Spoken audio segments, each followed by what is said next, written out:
Bonjour et bienvenue dans cette nouvelle vidéo dans le cadre du chapitre de SES de Terminal, quelles sont les sources et les défis de la croissance économique. Dans cette nouvelle vidéo, nous allons nous intéresser au rôle des institutions dans la croissance économique et ce sera donc la dernière vidéo sur les sources de la croissance économique après avoir parlé de l'accumulation des facteurs de production, du progrès technique et de l'augmentation de la productivité globale des facteurs et de la croissance endogène. Nous aurons ensuite deux vidéos sur les défis de la croissance économique. Le rôle des institutions dans la croissance économique a notamment été mis en avant par l'économiste américain Douglas North en 1971. En reprenant son travail, on peut ainsi définir les institutions comme l'ensemble des règles formelles ou informelles qui encadrent les échanges économiques. Puisqu'on se concentre ici sur la question des échanges économiques et pas de l'ensemble des comportements humains, on peut en fait plus spécifiquement parler d'institutions marchandes. À partir de cette définition, on comprend bien que les institutions, ce ne sont pas simplement des organisations, des administrations publiques comme l'État, l'éducation nationale, etc., mais surtout des règles de comportement et notamment que ces règles peuvent être formelles, c'est-à-dire ça peut être des lois, des textes votés par le Parlement, mais aussi ça peut être simplement des règles de comportement. Et c'est notamment ça qui va compter, qu'est-ce qui influence concrètement le comportement des individus. Si vous avez des lois qui sont très bien, mais qu'en fait personne ne les respecte, c'est plutôt les normes de comportement concrètes qui on va regarder que les lois qui ne sont pas appliquées de toute façon. Le travail de Douglas North a notamment été complété par deux économistes, Daron Acemoglu et James Robinson, qui vont aller plus loin et distinguer les institutions inclusives qui favorisent les innovations et donc la croissance économique, et les institutions extractives qui vont en fait surtout servir à protéger certaines élites, mais qui vont être des freins au développement de l'ensemble de la nation.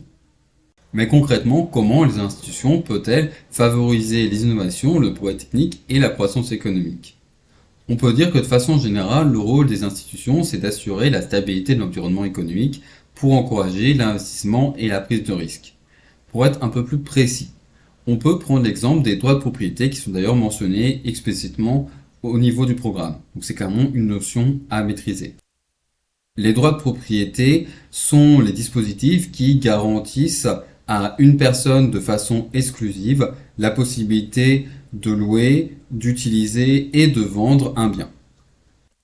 Parmi ces droits de propriété, on va notamment s'intéresser aux brevets qui, eux, cherchent à protéger plus particulièrement les innovations et l'exploitation d'innovations. C'est-à-dire que une fois que vous avez développé une innovation, vous pouvez déposer un brevet dessus et vous serez soit la seule personne autorisée à exploiter cette innovation, ou alors vous pouvez éventuellement autoriser d'autres personnes à exploiter cette innovation, mais dans ce cas, elles devront vous payer. Les droits de propriété et les brevets sont un très bon exemple de ce que j'ai dit plus tôt. En effet, dans un système où les droits de propriété sont bien présents, solides et bien respectés, bien appliqués, les acteurs économiques vont être encouragés à investir et à prendre des risques. En effet, quand vous décidez d'acheter de nouveaux locaux, d'acheter de nouvelles machines, vous savez que personne ne pourra contester la propriété de ces biens et par conséquent, vous savez que l'argent que vous allez gagner grâce à ces biens va vous revenir de façon exclusive. Même chose sur une innovation, vous allez prendre le temps, l'argent d'investir pour développer une innovation et parce que vous savez que finalement, une fois que vous l'aurez fait, tout l'argent que vous pouvez gagner grâce à cette innovation, soit en l'exploitant directement, soit en donnant à d'autres personnes le droit d'exploiter, va vous revenir de façon exclusive. À l'inverse, dans un système où il n'y a pas de droit de propriété, plus exactement en réalité, où les droits de propriété ne sont pas appliqués, pas bien appliqués et pas respectés, notamment parce qu'il y a de la corruption, vous allez hésiter très fortement à investir, à acheter des locaux, à prendre le temps de développer une innovation, parce que n'importe quel moment, quelqu'un peut venir et dire je suis le cousin, le frère de tel juge où j'ai versé un pot de vin et par conséquent, je vais me débrouiller pour en réalité récupérer tout l'argent que vous avez gagné grâce à vos investissements. Donc pour éviter ça, les acteurs économiques vont avoir tendance à ne pas trop investir, pas trop prendre de risques pour éviter que quelqu'un puisse s'accaparer les fruits de leur travail. En dehors des droits de propriété et des brevets, on peut citer d'autres institutions qui favorisent le progrès technique et la croissance économique. On peut ainsi évoquer la politique de la concurrence. En effet, plus la concurrence est forte, plus les entreprises seront incitées à développer des innovations pour se distinguer des autres entreprises concurrentes et ainsi gagner de l'argent des parts de marché. À l'inverse, dans une situation où vous avez des monopoles qui sont protégés, ce monopole justement n'aura pas d'incitation à développer d'innovation parce que de toute façon, il est déjà dans une situation où il gagne assez d'argent et où personne ne peut lui prendre des parts de marché. On peut aussi citer le rôle du système de protection sociale qui va permettre de protéger les acteurs économiques contre la prise de risque.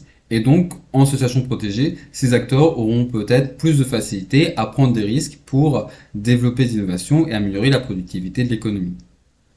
Enfin, de façon générale, pour revenir sur le fait que les institutions favorisent la coordination des acteurs économiques, puisque au lieu d'essayer de tout contrôler à l'intérieur d'une organisation, ils peuvent passer des contrats qui seront assurés par les institutions et le système judiciaire.